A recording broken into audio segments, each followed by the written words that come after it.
Au cœur du monde, là où les racines des arbres plongent dans les souvenirs de la terre et où la canopée touche les nuages de coton, s'étendait la forêt des rêves. Ici, les saisons dansaient en harmonie et les animaux vivaient dans une joyeuse cacophonie. Mais depuis quelques lunes, un silence étrange s'était abattu.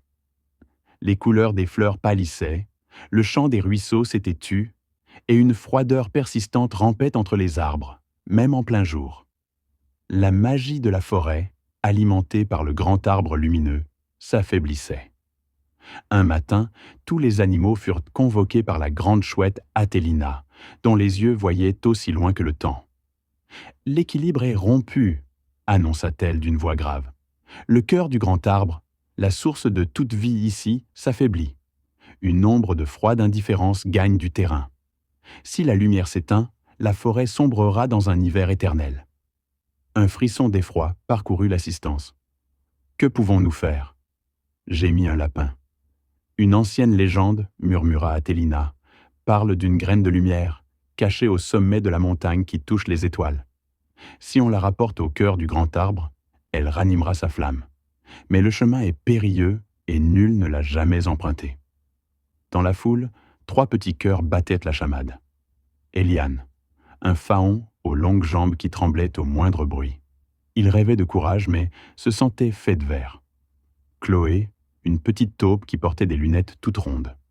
Sans elle, elle ne voyait presque rien, et même avec, elle se cognait souvent. Son monde était flou, mais son cœur était d'une fidélité absolue. Plume, un écureuil volant qui parlait à une vitesse vertigineuse, mélangeant souvent les mots et les idées par nervosité. Personne ne le prenait au sérieux. Alors que les plus forts et les plus rapides des animaux discutaient déjà de leur expédition, c'est Éliane qui, d'une voix chevrotante mais claire, s'écria « Nous irons ». Un silence incrédule lui répondit, puis des ricanements. « Vous ? Mais vous êtes trop ceci, pas assez cela. » C'est alors que Chloé se redressa. Éliane voit le danger de loin à cause de sa prudence. Moi, je sens les vibrations de la terre et je peux nous guider sous la surface. Et Plume, il connaît par cœur les histoires et les chemins que racontent les vents. Plume, pour une fois, ne dit rien.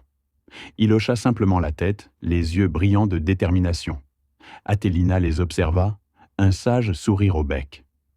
Le courage n'est pas l'absence de peur, mais la décision d'avancer malgré elle. La forêt compte sur vous.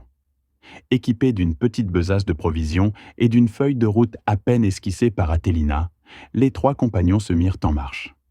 Leur premier défi fut la forêt des chuchoteurs. Ici, les arbres murmuraient des doutes à l'oreille des voyageurs. « Tu n'es pas assez fort. Tu vas échouer. Retourne-toi. » chuchotèrent les feuilles. Éliane tremblait de tous ses membres. « Ils ont raison, je ne suis qu'un peureux. »« Non, » dit fermement Chloé, en collant son oreille contre le sol. « Écoute plus bas. Écoute la terre. Elle dit que nous sommes sur le bon chemin. » Elle les guida, évitant les racines traîtresses et les trous invisibles. Plume, pour couvrir les chuchotements, se mit à raconter à toute vitesse toutes les histoires joyeuses qu'il connaissait, créant une bulle de bruit rassurante. Ils traversèrent la forêt en se protégeant les uns les autres. Ils arrivèrent ensuite aux grottes cristallines, un labyrinthe souterrain où d'immenses cristaux émettraient une lumière capable de les guider.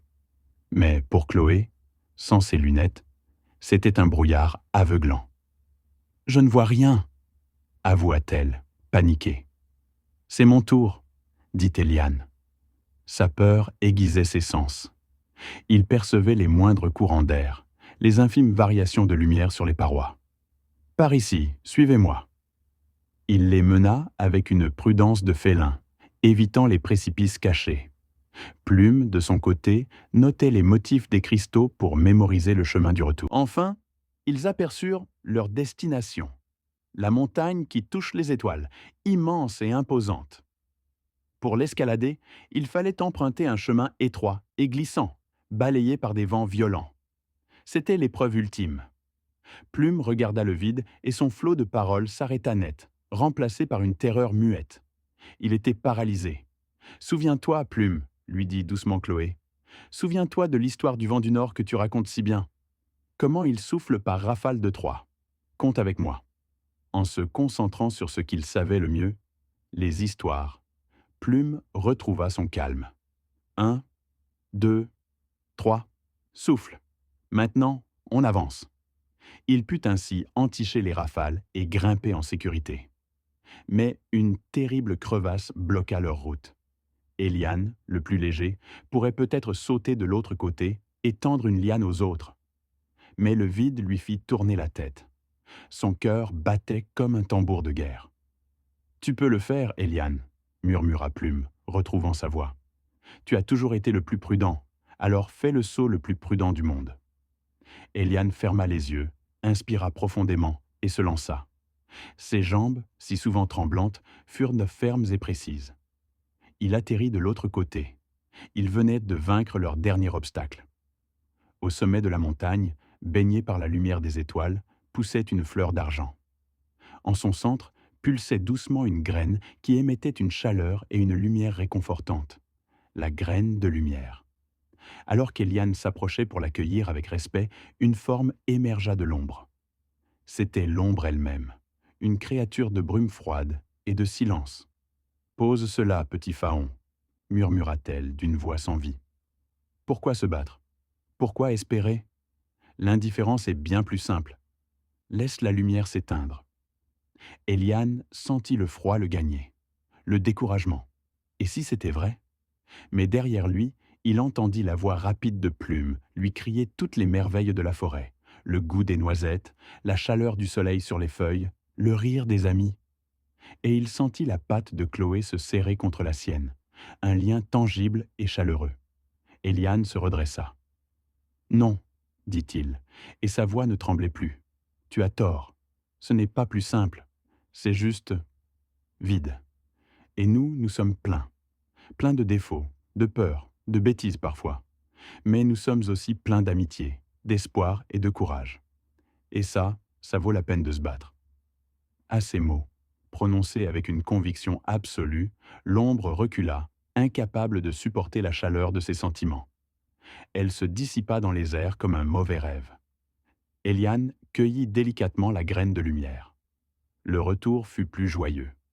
Forts de leur confiance nouvelle, les 3 héros redescendirent de la montagne et traversèrent les grottes et la forêt avec aisance.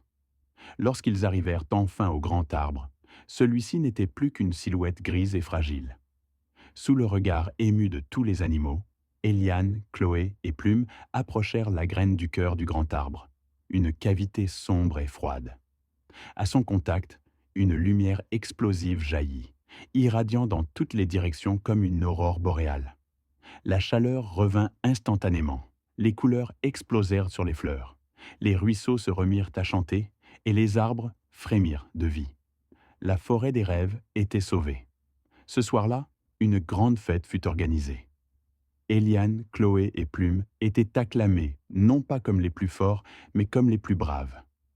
Atélina les regarda, fière. « Vous nous avez montré que le vrai courage est d'accepter qui l'on est et de s'unir pour que nos faiblesses individuelles deviennent une force collective. La plus grande magie n'était pas dans la graine, mais en vous. » Éliane sourit. Ses jambes tremblaient encore un peu, mais ce n'était plus de peur. C'était simplement le souvenir joyeux d'une aventure extraordinaire et l'impatience de vivre toutes celles qui viendraient ensuite, main dans la main avec ses amis.